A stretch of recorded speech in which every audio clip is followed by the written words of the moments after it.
তো দেখো আইরিন ঘুম থেকে উঠে গেছে, উঠে হচ্ছে আচ্ছা ঠিক আছে আমি তোমাকে স্নেক দেখাবো আর ভাত খাবো। হ্যাঁ এই যে, আর ওকে খাওয়াতে গেলে যে কি ঝামেলা, ওর শরীরটা খারাপ হয়েছে বলে মানে কিচ্ছু খাচ্ছে না। এই যে ওর খিচুড়ি, একটা কাতলা মাছের পেটি আর হাফ ডিম। ডিম ও খেতে পছন্দ করে না, তাও নিয়ে এসছি একটুখানি যদি খিচুড়ির মধ্যে মিশিয়ে দিয়ে খায়।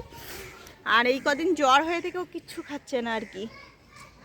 তো একটুখানি খাওয়ানোর চেষ্টা করে দেখি আইরিন খায় কিনা। ওকে খাওয়ানো মানে যুদ্ধ করা এই আর কি। ওয়াটার, এই ওয়াটার বোতলটা কার?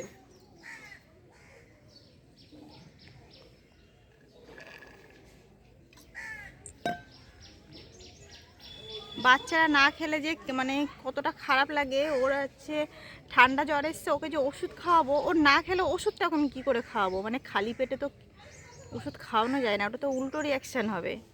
তো কি বলবো, আমি সেই ওকে কোনো রকম খাওয়াতে পারছি না। তো দেখি এই যে খিচুড়ি, এই যে খিচুড়ি, এই যে খাওয়াই ওকে। ছাদের উপরে একটুখানি বললাম না শীত শীত পড়ে গেছে, ওই জন্য ছাদের উপরে নিয়ে আসলাম যে একটুখানি বসিয়ে খাওয়াই। তো চলো আমি আইরিনকে খেয়ে নিই, কারণ আমাদের খোলা ছাদ তো, ওকে ছেড়ে দিয়ে বা ভিডিও করা কোনোটাই সম্ভব না।